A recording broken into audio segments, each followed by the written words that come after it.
commencer avec le top rock, que l'on vient d'expliquer, donc la préparation à la descente au sol, suivi du down rock, donc la descente au sol, puis le footwork.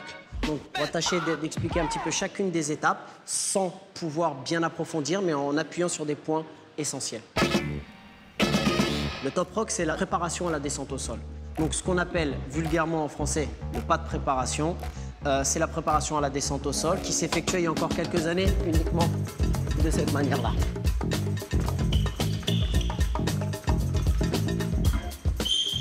Voilà. Donc ça, c'était la préparation à la descente au sol. Aujourd'hui, c'est beaucoup plus approfondi, c'est beaucoup plus poussé, c'est beaucoup plus recherché et travaillé. D'accord? Donc le top rock, c'est quelque chose qu'on va essayer d'y mettre un peu plus de finesse. On va retrouver la prépa au sol, puis la descente. Donc les descentes, il y en a des milliers, il n'y a pas de code vraiment dans la descente. Donc on peut retrouver aujourd'hui des descentes qui vont ressembler peut-être un peu plus à ceci, je crois. Ou des descentes qui peuvent ressembler un peu plus à cela. D'accord?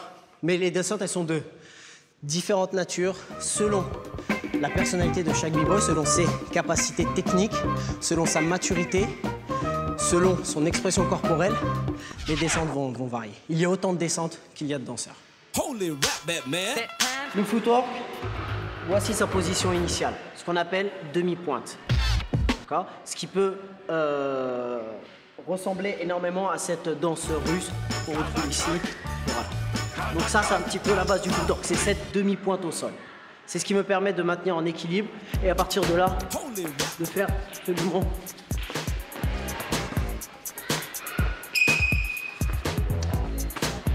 Ce que je veux.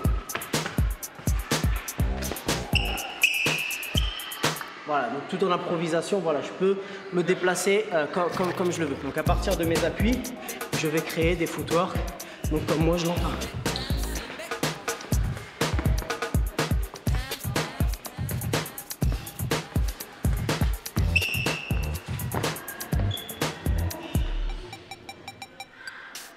Ensuite, à l'intérieur de ces footworks-là, on va y retrouver ce qu'on appelle le freeze, ce que tout le monde attend.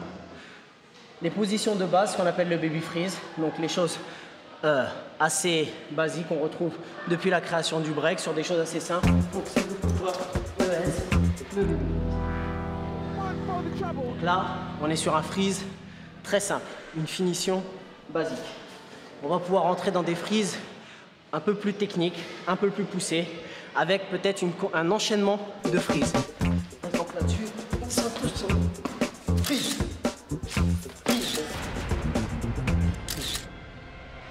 Là, j'enchaîne plusieurs petites arrêts, plusieurs images.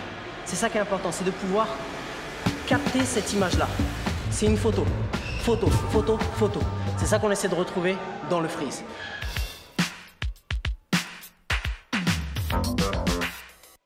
Ça, c'est mon col roulé, c'est ce qu'on appelle le mock neck, qui me permet d'avoir une adhérence au sol parfaite. Et c'est un pull qui me permet de rester lisse avec le sol, donc sans trop forcer. Alors lorsqu'on parle de power move, la première chose qui me vient à l'esprit, c'est la coupole, la windmill. Parce que la coupole, c'est la phase par définition du break. C'est la rotation du break, c'est la base, c'est l'essence même du break. Un bon b-boy se doit d'avoir une bonne coupole. Donc là, on est sur une coupole détaillée, basique. Maintenant, si on parle, pour moi, d'une vraie coupole, je vais prendre l'exemple de ce qu'on appelle la coupole storm. Donc c'est la coupole roulée, donc qui se fait sans les mains et avec une certaine vitesse d'exécution. Là, on parle d'une vraie coupole.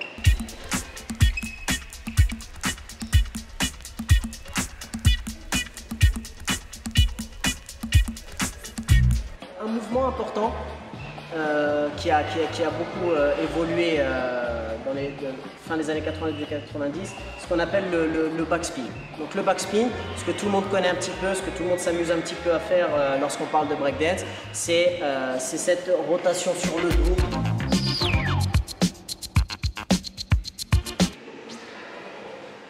Voilà, dont je ne suis pas forcément un grand spécialiste, mais qui se réalise également, et ce qui arrive un peu plus tard, sur l'épaule. Et là, en revanche, je peux la...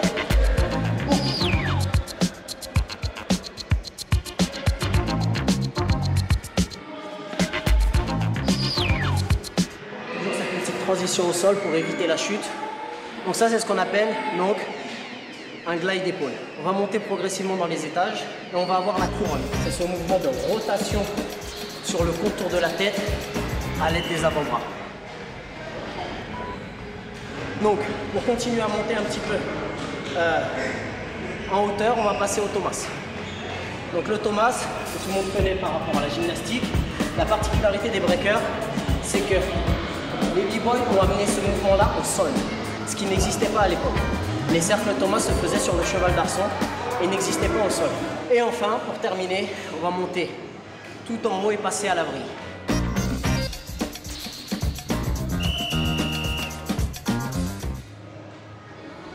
Donc voilà, là on est sur un enchaînement coupole et coupole. Donc là on a vu un petit peu quelques éléments de phase, il en manque beaucoup, mais déjà là on a déjà une bonne base pour créer des enchaînements de phase. Donc je vais essayer de montrer un petit enchaînement de phase en partant du glide d'épaule, en montant sur le Thomas, redescendre dans la coupole et enchaîner sur une variante couronne. À partir de ces mouvements-là, ont été développés des centaines et des centaines d'autres mouvements. Mais la base vient d'ici.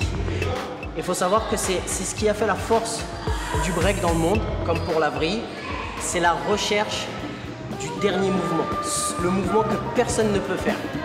Et c'est cette quête continuelle de nouveautés techniques, de prouesses physiques qui ont amené ce niveau-là à travers le monde et qui, aujourd'hui, ne cesse d'évoluer. Le break n'a pas de limite.